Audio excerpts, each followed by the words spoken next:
Hello and welcome to another booktube video from me, Lauren, from Lauren and the Books. I hope you're doing very well. Off centre. Today I'm going to be talking about all the films I watched in the year of 2024. I did this video a couple of years ago, I don't know if I did it last year actually, where I run through every single film that I've watched and sort of pit them against each other in a sort of World Cup of everything type way, and then come up with what I think was my favourite film of the year last year. Now, this year I have watched 2024, I've watched 101 films, which I think is probably the most films I've ever watched in a year ever. And the aim was, as it is every year, but I didn't quite get there, was to watch 100 new to me films. Now, out of those 101 films, 85 were new to me, which is, I think, is pretty impressive. So I'm very pleased with that.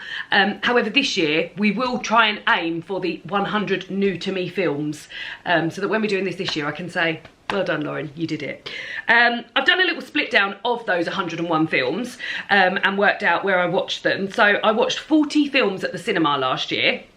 Now, David and I have got a cinema pass. We pay $15.99 a month for that cinema pass, which means that I got it down to the trips to the cinema were £4.79 per trip, which is pretty good.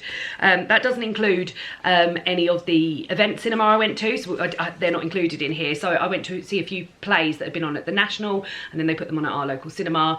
And then my mum and I went to watch a ballet and things like that. So although I still have to pay for those, I have to pay a subsidised rate because I've got the fee. So well worth joining your local cinema is what I'm saying. So yeah, £4.79. So this year I'd like to get that down to sub £4 would be nice. So yeah, more than 40 trips to the cinema this year will be good. I've been once already. 9 films I watched on Disney Plus, which surprised me really, because if you were to tell me, if you were to say, oh, what platform do you think you watched the least films on, I would probably say Disney Plus, which is true. But yeah, 16 on Prime, 2 of which were rented from Prime, so otherwise they're included in the subscription. 18 on Netflix, which surprised me as well because I thought we watched a lot more on Netflix than that. 10 on Sky, 2 on iPlayer, 2 on Paramount Plus, which is like an add-on of Prime. We don't have that anymore. 1 on All 4, 1 on YouTube, and 1 DVD. So there we go. So now down to the business of it, where I'm going to work my way through all the films that I watched and pit them against one another. There's 85, so that does mean that at some point I'm just going to have to get rid of one so that we can make it nice and fair. I already think the last film I watched of 2024 wasn't really worth writing home about, so I think I'll probably bin that off straight away. But I'll insert pictures here as I talk about these films when I'm just doing it the first time round. Let's go. So the first film I watched in 2024 was Quiz Lady, which I watched on Disney Plus. I remember this has got Awkwafina in it and Sandra Oh, maybe? I remember when I watched it thinking, oh, that was the first film I watched of 2024, was it? And thinking it wasn't all that much to write home about. But that's up against The Boy and the Heron, which I went to the cinema to watch. Studio Ghibli film. I don't think it's for me. I really did not enjoy The Boy and the Heron at all. I felt entirely bored by the whole thing. So out of the 2, we would say Quiz Lady won. Well done, Quiz Lady. I mean, not very worthy, but well done. Then we've got The Burial. God, I don't remember anything about The Burial. It's about a funeral home, maybe? That was Jamie Foxx and Tommy Lee Jones. Jamie Foxx and Tommy Lee Jones. I don't really remember anything about it. Up against The Beekeeper. Yes. Which was also not very good, which is a Jason Statham action film that we went to see at the cinema. We went to see that as a surprise screening, so sometimes our cinema does these things where you can come along if you're a member and you can see an early screening of something. And we were like, oh yeah, let's go. We've been along to one before and watched the film Scrapper, which we saw like 4 months earlier. Really, really loved it, thought it was great. This was the second one I went to. And it was The Beekeeper, which actually, so we went to see this on the Thursday and The Beekeeper actually came out on the Friday. So it wasn't super early, and it was like a naff action film. But I mean, I remember it more than The Burial, so in which case The Beekeeper presides. Then we've got Mean Girls, which was the musical adaptation, which I went to see at the cinema. I very much enjoyed this. at the time. I really thought all that much about it afterwards. But it's up against Saltburn, which was a film of the moment, wasn't it, last year? And I really, really enjoyed it, with Barry Keoghan, and yeah, wild, like probably one of the wildest films I've ever watched, but I really enjoyed it. I sort of like, it's, I mean, in a loose sense, it's a campus film, isn't it? It's set on a university campus and stuff like that. But yeah, I really enjoyed Saltburn, so Saltburn easily wins that. Then we've got, oh, two great films that I saw at the cinema. Poor Things, which I loved. I really, really loved it. With Emma Stone and Mark Ruffalo, amongst others. Oh God, I loved that film. I loved the way it looked, I loved the storyline, I loved the strangeness of the whole thing. Yeah, I love that. Up Against All of Us Strangers, which was the lovely, well, I say lovely, it wasn't, I cried in Lidl about it afterwards, went to see that at the cinema as well. It's got Andrew Scott and Paul Mescal in. Hubba hubba. And it's a sort of love story about those two, but it is also has, it's about Andrew Scott's background and his parents, who he visits in a sort of, they are no longer with us and he visits them. But it was, oh my God, I remember that last scene. I feel like fire. So yeah, it was too sad. But Poor Things I loved, so Poor Things easily wins that. Then, oh, something I was going to do at the beginning is I was going to write down the film that I think is the best film of the year for me. And I haven't done that yet. So I'm going to write it down, and then once we play off against each other. There we go. And I'll just see if that does come out as the best film at the end. The next two films were Belfast, which I watched on Netflix, and Argyle, which I saw at the cinema. Belfast was a film that David had watched the year before and absolutely loved. And I watched it in awe and thought it was amazing and wonderful. And I mean, it's not much to say. That's the film I've just written down. I think it's going to be my favourite film of the year. I adored it. I absolutely adored it. So yeah, up against Argyle, which I saw at the cinema, which is a sort of like spoofy spy thriller thing. Did not really love it. I mean, it's nothing compared to Belfast. Then Bottoms, which was a wrestling film set in a high school, I think, with the girl that's in The Bear. I don't remember much about that. Up against The Iron Claw. Oh my God, The Iron Claw was probably the worst film I saw of the year. It was so depressing, so depressing. It's about wrestling, had Zac Efron in it, the guy from The Bear, Jeremy someone. About these brothers who were in wrestling, and they've all got really tragic backgrounds, and like it was literally like misery porn. Like one miserable thing happened after another miserable thing, and just as you think, like the phone would go and you think, oh, someone else is dead, and it was just, yeah, it was just not good. Weirdly, one of David's favourite films of the year. Bottoms will win out of that, but I don't remember much about it, but anything was better than The Iron Claw. Then we watched 4 Weddings and a Funeral, or One Love, which we saw at the cinema. One Love was the Bob Marley biopic. Now this just goes to show what a sort of experience you can, how experience influences that, because when we went to watch One Love at the cinema, we were in the main cinema. We don't often go to see films as soon as they've come out, and we were in Screen 1. And if the bigger the screen, the more enticing to dickheads it is, if I'm being honest. And there wasn't that many people in there, but there was a couple in there who spoke at this level throughout the film. They were watching videos on their phone, they were just dicking around. And I've never done this before, but I went outside and said, I don't really know. I went outside to go to the toilet, and on the way back I said, I don't really know what to do. I don't know whether to say anything myself or if that's going to cause me bother. But there is a couple in there who are talking at this level that I'm talking to you now, and they're watching videos on their phones, and it's just so distracting. And he said, I've already told them off once. I'll go back in and tell them if I have to tell them one more time, they will have to leave. So anyway, so I was like, okay then. So I came back in. He come in, said to them, if I have to tell you one more time, you'll have to leave. And then they continued to talk and watch videos on their phone, but every time he came in, they stopped. So yeah, it just pissed us off. So poor old Bob Marley and One Love didn't get much of a look in, because it was just very, very annoying. But we did learn from that, because now we don't go to films that are in Screen 1, really. And that was up against 4 Weddings and a Funeral. I think I quite enjoyed 4 Weddings and a Funeral. Yes, I did, yes! With Hugh Grant, and yeah, okay, we'll go for 4 Weddings and a Funeral. Then Wicked Little Letters against Jerry and Marge Go Large. Wicked Little Letters we saw at the cinema, and Jerry and Marge Go Large we saw on Prime. Now, when we saw the trailer for Wicked Little Letters, David and I were both convinced that this was going to be one of our favourite films of the year.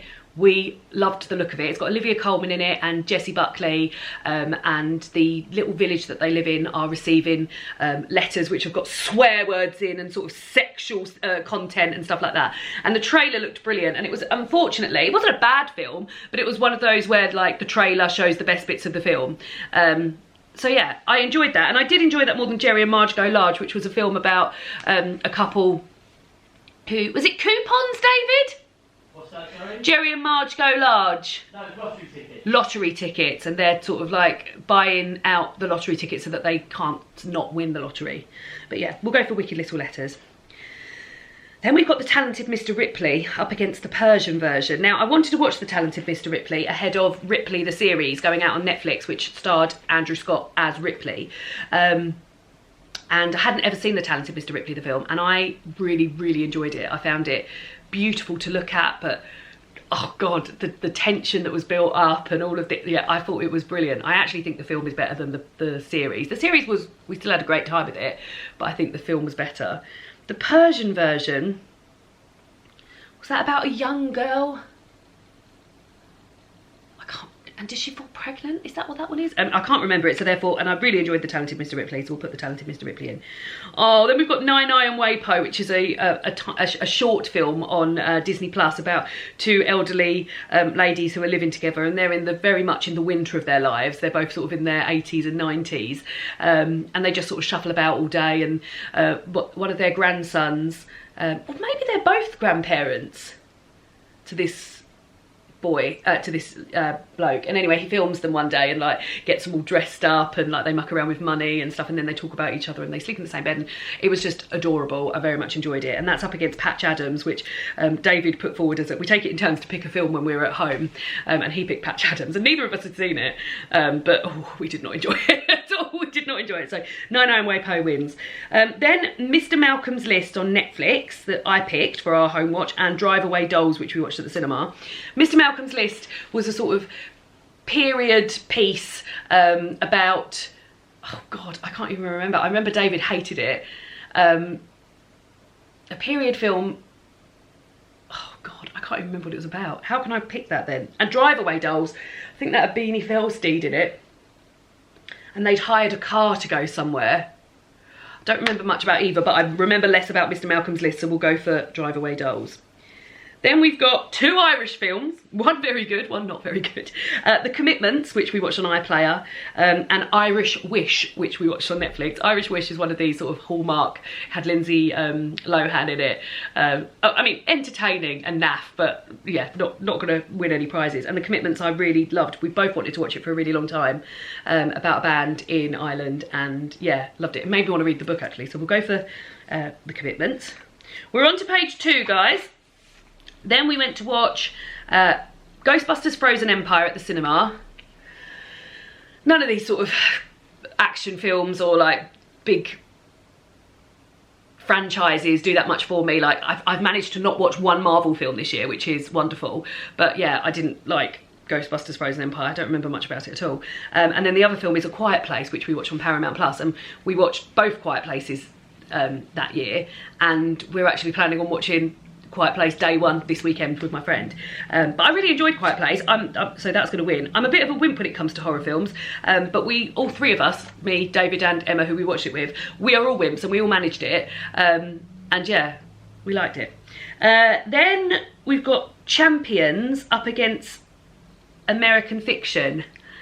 Now I'll say out of these two that American Fiction definitely wins. American Fiction so much, I mean, it's got fiction in the title, hasn't it? So I'm already into it, but it's about a black author who is writing a book and sort of realises that in order to sell, or in order to sort of like appeal to the masses, he has to write these awful sort of tropey black novels, and it's sort of laughing at the white reader and what they believe to be entertainment. And there's some really great scenes in it where like they're at this talk and they're like reading bits out of their book, and these like white women are just crying their white women tears and stuff. And yeah, it had a really good cast. It was great. I really loved it. I really loved it. So easily that wins against Champions, which I believe to be the film about Woody Harrelson coaching a soccer team that's comprised of people with basketball team, thank you David,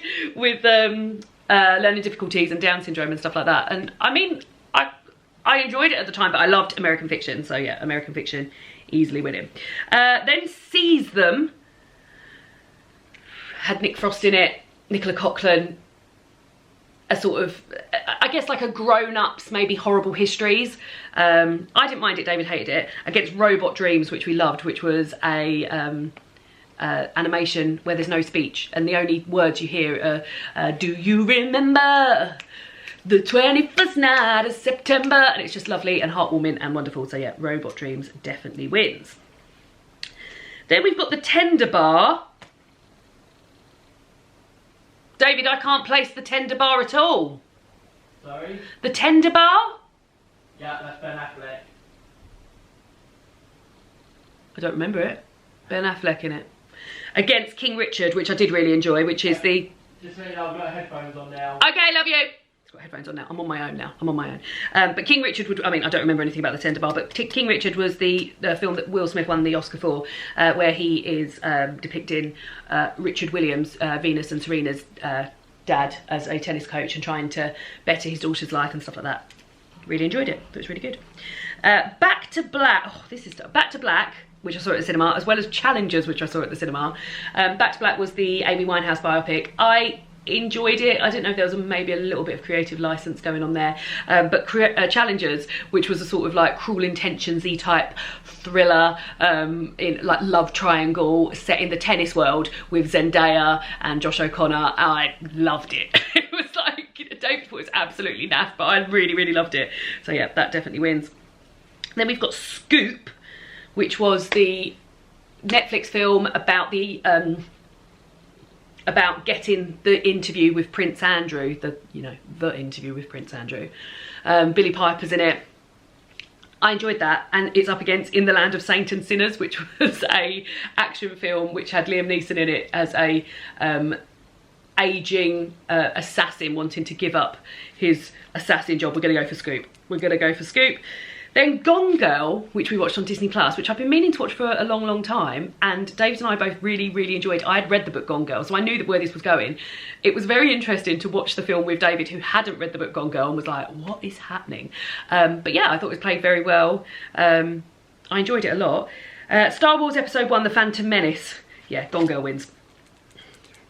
Then My Cousin Rachel, which we watched on Disney Plus, up against The Fall Guy, which I watched at the cinema. I remember taking my mum to watch The Fall Guy. That was the Emily Blunt, Ryan Gosling thing. I mean, anything with Ryan Gosling you think I'm going to love, but we both found it absolutely naff. My mum, honestly, was just happy to be out of the house, so for her to say it was naff, it was naff. But I thought My Cousin Rachel, the adaptation of that, was pretty good. Rachel Weisz plays Rachel, and Sam Claflin plays Philip. Yeah. And he also plays Ambrose as well. I thought it was good. I really enjoyed it. The Teacher's Lounge, which again, one of the best films I've watched this year, up against Whip It.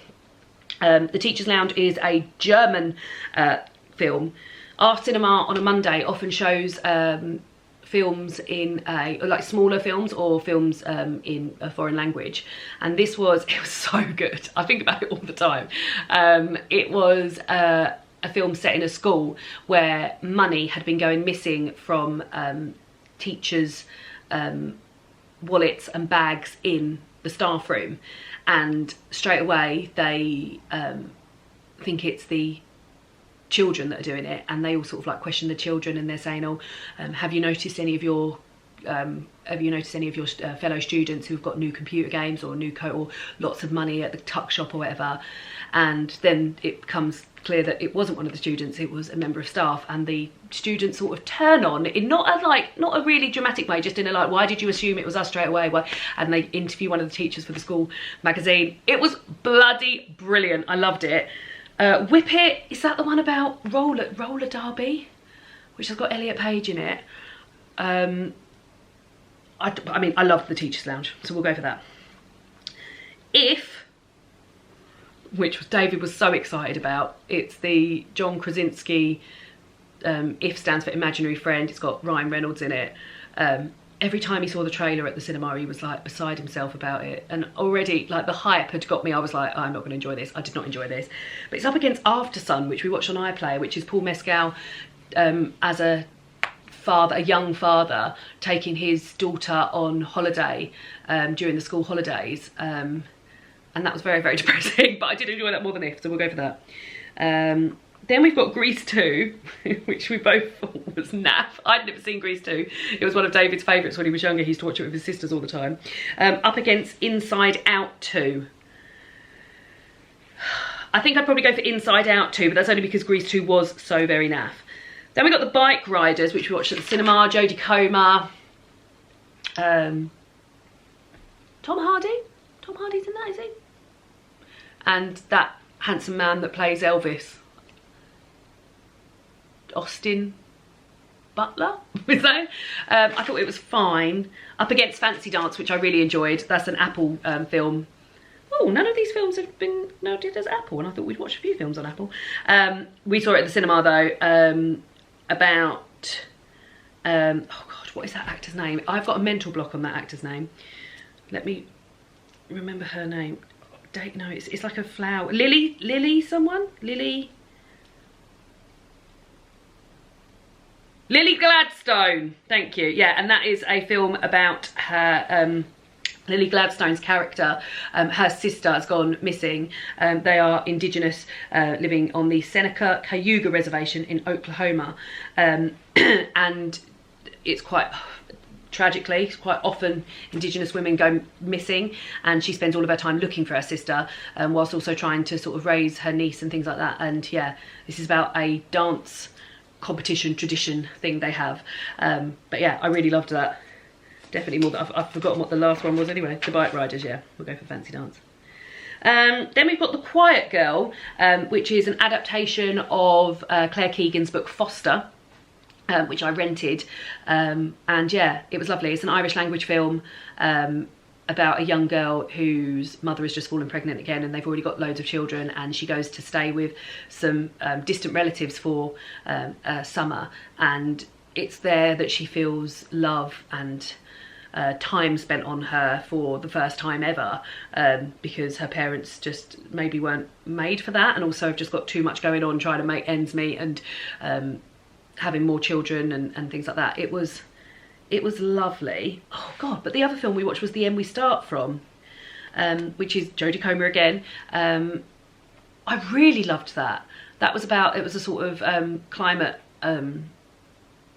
disaster movie about flooding, and Jodie Comer has just had a newborn baby, and her partner get separated from his family who they're staying with, and she ends up having to go and stay in like a sort of hostile situation with the baby, and then it's them trying to find their way back to one another over this sort of flood plain of England.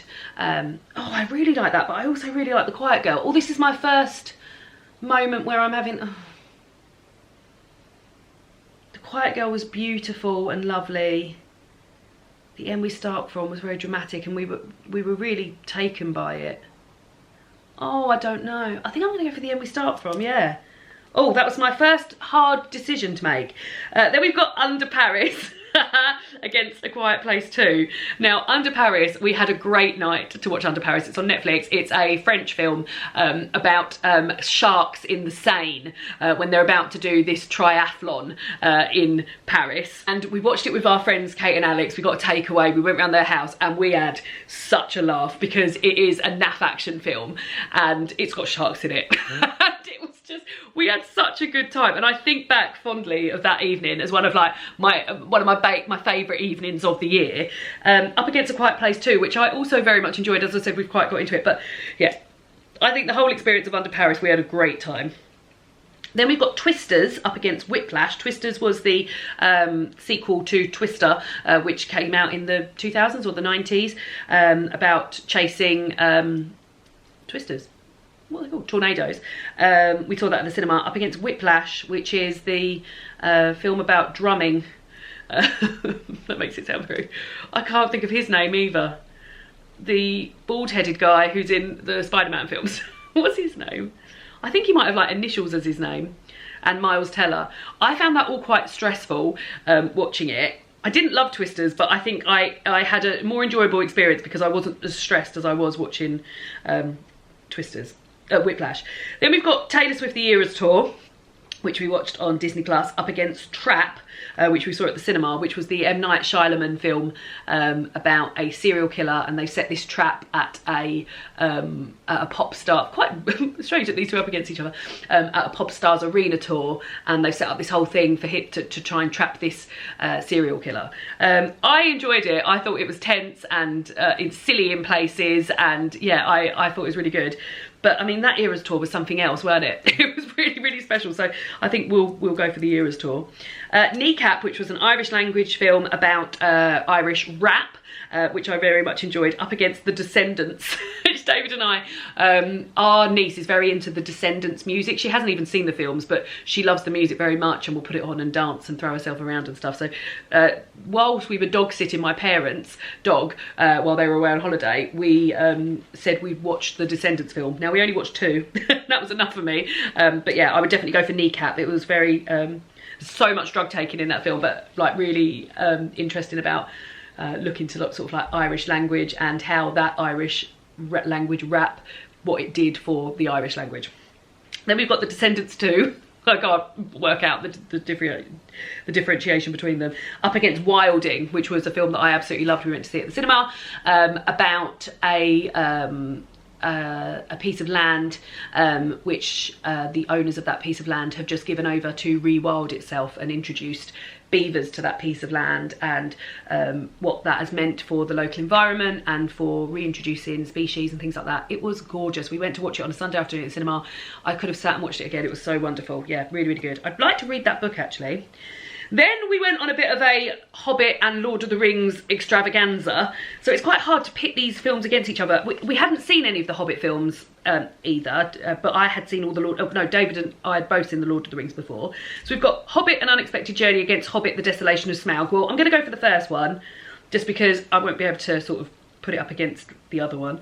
And then The Hobbit: The Battle of the Five Armies up against The Goldman Case, which was a French film set in a courtroom. And I remember finding it quite yawn-tastic. So we'll go for Hobbit: Battle of the Five Armies. Oh, then we've got Sing Sing and Lee against each other. These are the films that we went to see on David's birthday at the cinema. Both very serious films, but both very, very good films. Sing Sing is about a theatre programme that is in the Sing Sing prison in the US. And it actually has the actors that are playing... The actors that are playing the prisoners are people who have benefited from this theatre scheme running in prison. And yeah, it was amazing. It was so amazing. And every like sort of term they'll put on a new play, and this time they decide to put on a sort of play, like a mad play where someone's just written it and it's all got different people from different things. And yeah, I really, really loved it. And then Lee is the Kate Winslet film.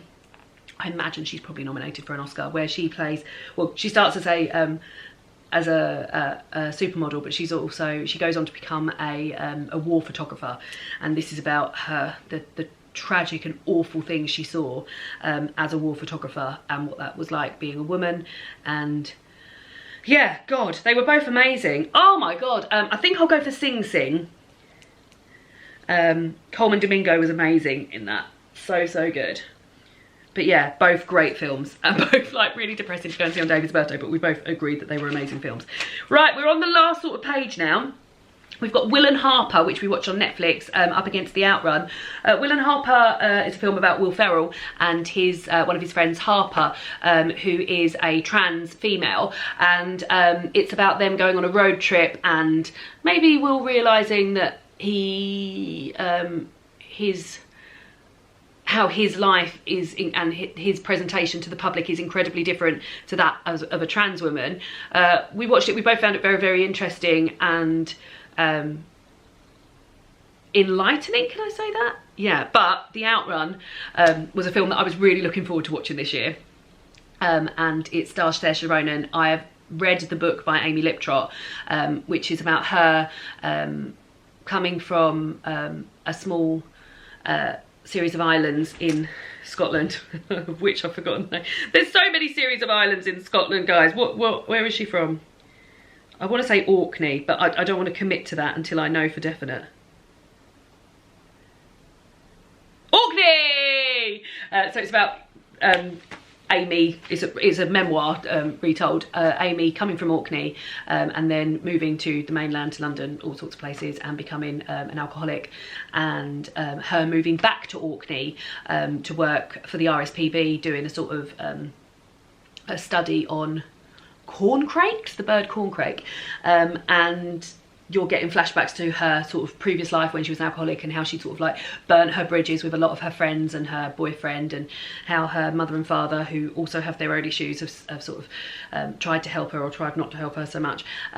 Yeah, I loved the book and I loved the film. I thought they did an amazing job with the film. So yeah, The Outrun, another one of my favourites of the year. Money Monster against My Old Ass, which I went to watch at the cinema. Money Monster is a George Clooney and Julia Roberts film, not that one, is about, I think George Clooney's got a TV programme and someone comes on and holds them all hostage because that he's made a bad investment based on what George Clooney's told them. It didn't do all that much for me.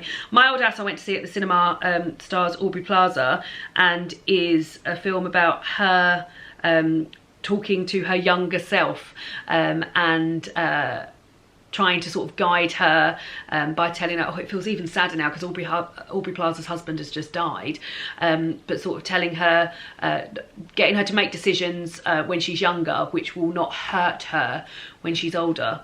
And yeah, that, oh God, that feels even sadder now because her husband's just died. But yeah, we'll go for My Old Ass. Then we've got Wild Robot up against The Favourite. Wild Robot, a book adaptation. I quite enjoyed it. I remember the animation being quite nice, about a wild robot, a robot, like an AI sort of assistant, being in a, ended up on this wild island where there's loads of animals that live, and it becomes a sort of like mother and carer to all of these animals, including a little goose voiced by Kit Connor. Over The Favourite, which I did enjoy, a bit darker than I thought it was going to be, which is the Olivia Colman, Emma Stone, Rachel Weisz film. Yeah, I think I'll go for Wild Robot. Then we've got Big Night, which we rented from Amazon Prime. That's a Stanley Tucci, very early in Stanley Tucci's career, film about, this was, I asked for people who would give, I asked people to give me films that felt like Christmas films but weren't Christmas films, and this was a great example. It's about a restaurant, Stanley Tucci and his brother's restaurant, and they're trying to make a big go of it, and they decide to have this big night where they're going to get someone famous to come, and they get another local restaurant owner to help them out, and they spend so much money on all these ingredients, and they have like this massive big night, and is this celebrity even going to turn up? And yeah, I enjoyed it a lot. And then the other one was Mon Crime, which is a French language film, which is The Crime Is Mine. Oh, I really like that. And that was about a girl, it was about two girls, one's a writer, one's an actress, and on a visit to a film producer, he ends up dying, and it's this actress sort of saying that the crime belonged to her. She did the crime, and becoming this sort of famous person based on this crime. Big Night or Mon Crime? I think I'm going for Mon Crime. I really liked the wardrobe in there as well. Piece by Piece and Small Things Like These. Piece by Piece was the biopic by Pharrell Williams told through Lego. David loved it. But Small Things Like These, another Claire Keegan adaptation that I'd been looking forward to all year, with Cillian Murphy taking the lead role.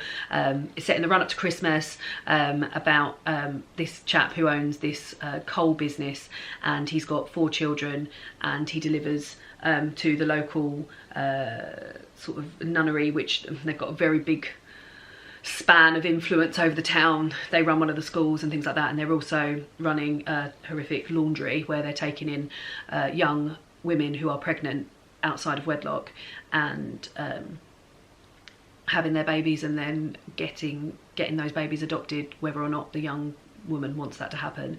And on his deliveries to one of these places, he sort of gets a little idea of what's going on. But Can he say anything because his children are in the school that these nuns run and it's the best school in the area and he wants the best for his daughters. It was fantastic. It was as I hoped it would be. So small things like these, definitely.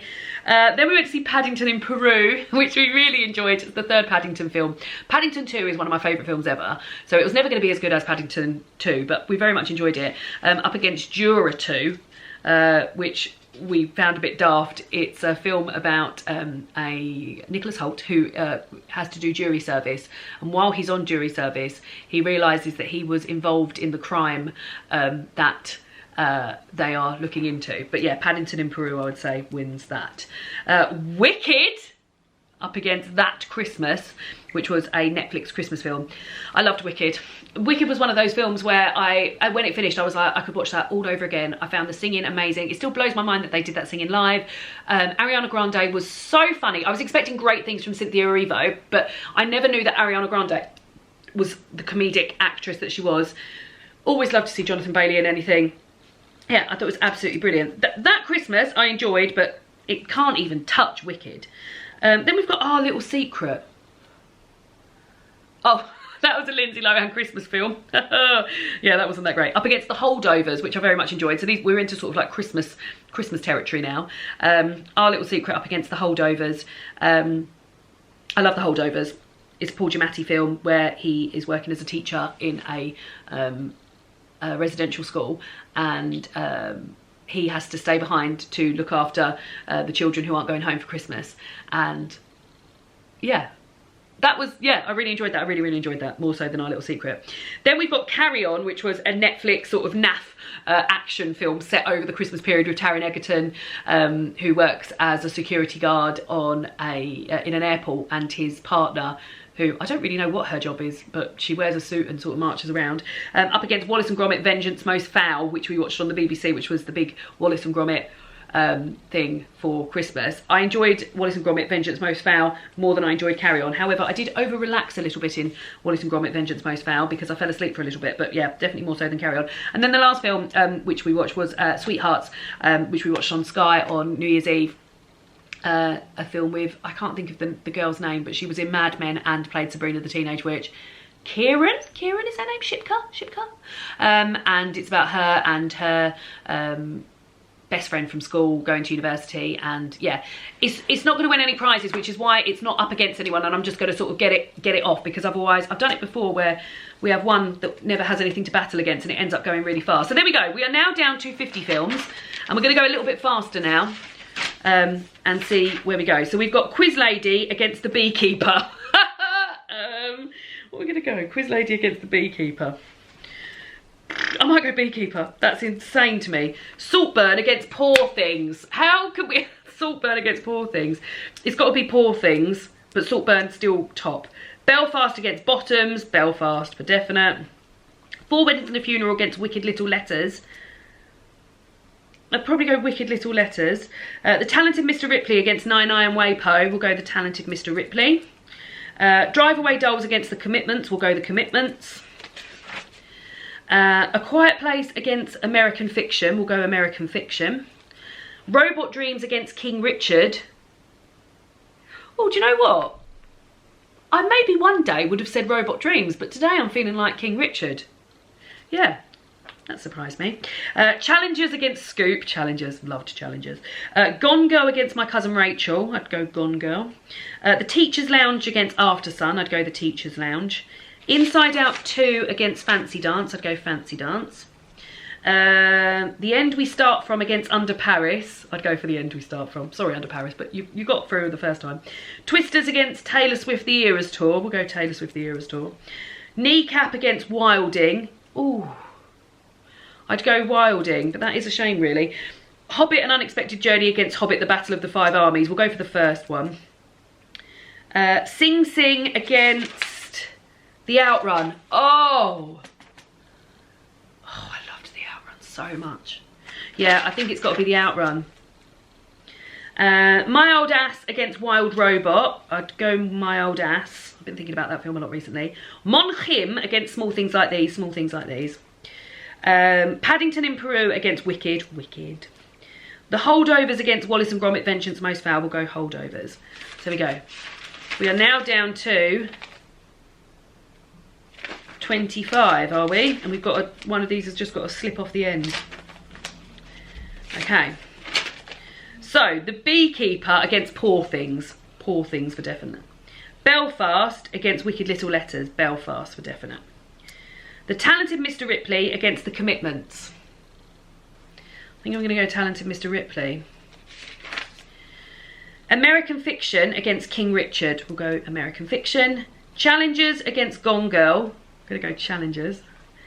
The Teacher's Lounge against Fancy Dance. We're going to go The Teacher's Lounge. The End We Start From against Taylor Swift The Eras Tour. I'm going to go The End We Start From. Wilding against The Hobbit An Unexpected Journey. We're going to go Wilding. The Outrun against My Old Ass. We're going to go The Outrun. Small Things Like These against Wicked. How could you? Small Things Like These against Wicked. I think I'm going to say Small Things Like These, which is a real shocker. And then The Holdovers on its own.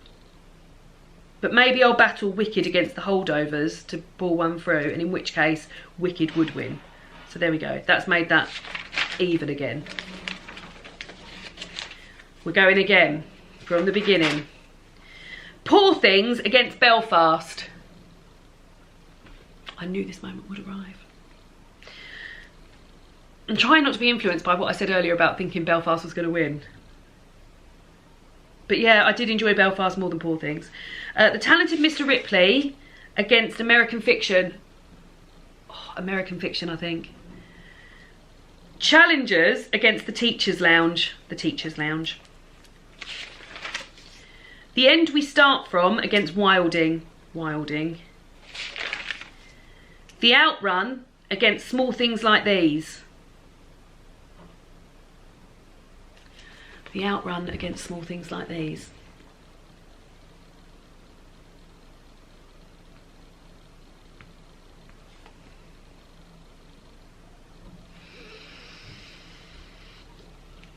I think it's The Outrun. The Outrun.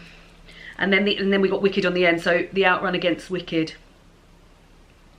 Yeah, I think it would be The Outrun. Wow. Okay. Back to it.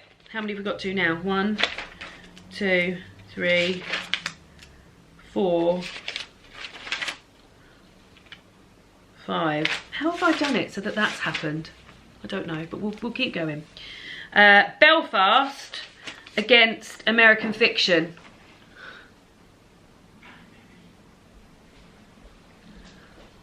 David, Belfast against American Fiction.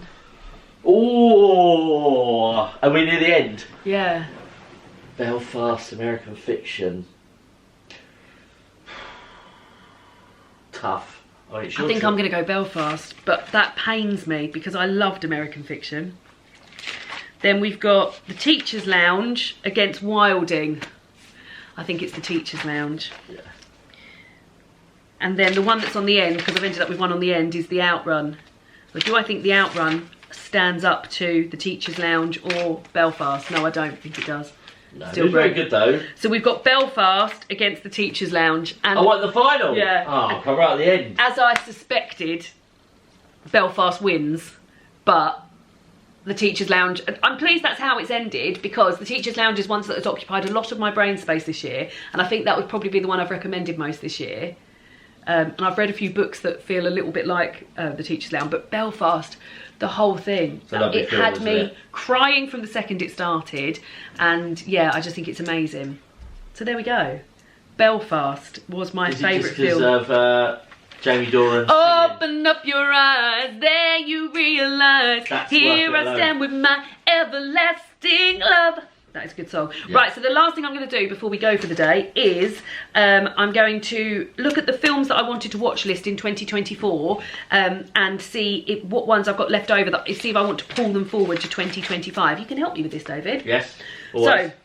So I made a list as the year was going. That come out in 2024? No, these are just films that I thought I want to watch. So I made a list of 32 films, 33 actually, because it involved Downton Abbey 1 and 2. And I've crossed them off as I've watched them. So Maestro was one that I had on there. Now there was a lot of sort of Oscar buzz about that last year. Bradley Cooper playing a conductor. I don't feel like I want to pull that forward. I haven't watched it, so I'm not that bothered about it. Passing, which is an adaptation of the Nella Larsa book about two women of colour, one who is able to pass as a white woman because she's very fair. I would like to watch that. It is currently available nowhere, so that's why it hasn't been watched this year. Okay. So that one will be pulled forward. It's got the actor from Thor in it, whose name I never remember. What's her name? Tessa. Yeah, and the Irish actress, I can't remember her name either. Theatre Camp, which is one that I've already watched and I very much enjoy. Do you want to watch it again? Yeah. Shall I bring that forward? Because well, I mean, hey, like there's nothing wrong with having a few rewatches this year. We watched a lot of films, but yeah, but did you hear me need say them that I'd rewatches. watched No. 40 films at the cinema, which has averaged as a £4.79 visit, but I'd like to get it to sub £4. Nice. Theatre Camp we will bring forward. I also wanted to watch The Sound of Music. I hope to watch that over Christmas, but I did not get the chance to. So there we go. Maudie, which is it's about an artist who's one of my favourite artists. I think it's quite Christmassy. It's got Sally Hawkins playing the role of Maudie. I think we will bring that forward. And Carol is another Christmassy film that I'll tell you what the problem is, and I think I rectified it last year. Tell me. Is that because obviously we get excited about Christmas early and we think, oh, it's too early to watch it, and then it's over. Yeah, I think we did that a little bit better this year because I definitely did this year. We watched some Christmassy type films in November. Downton Abbey 1, I'm not that bothered about watching Downton Abbey 1. We have got the new Downton Abbey film out this year, so I'll feel from that, so I'm not going to bring that forward. The Delinquent Season, which is an Irish film. It looks a little bit like a play. It's got Cillian Murphy in it, Andrew Scott. I mean, do I need to even say any more? That's getting added on. It's about two couples, and I think there's a problem at school, and they meet up to discuss it, and then I think there might be a bit of sexy time going on in there. Romeo and Juliet, I put that on there mainly because I wanted you to watch it. So I've never seen it. I'd like to watch that. Mary Queen of Scots, I want to watch that because that's where Saoirse Ronan and the actor who is her husband, who plays, what's his name, in Slow Horses, met. But I would quite like that. I want to watch that. I'm not excited about that. No. Joy, which is another Christmassy film. No, Joy is not a Christmassy film. Joy is about the invention of IVF. Yes, I would quite like to watch that. Fantastic Mr. Fox I put on here. No, that's what it says. That's an autumnal film. Yeah, I'm not going to pull that forward. And Blitz, which we've actually already watched this year. So the films that are getting put on the list ready are Passing, Theatre Camp, Sound of Music, Maudie, Carol, The Delinquent Season, Mary Queen of Scots and Joy. And when we take it in turns to pick films, this is the list that I look at first. So yeah, so we'll be watching one of those. You should do what I do now that you got Letterboxd. Yeah, I know, but I like writing things down, don't I, David? You do like So there we go. Thank you very much for joining me for this long, rambly chat about films. Let me know what the best film you have watched this year is, in 2024 is. Let me know if you watched any of my films and if you agree that Belfast is the best film out of all the films I mentioned. And I'll see you all again soon for another BookTube video. Goodbye!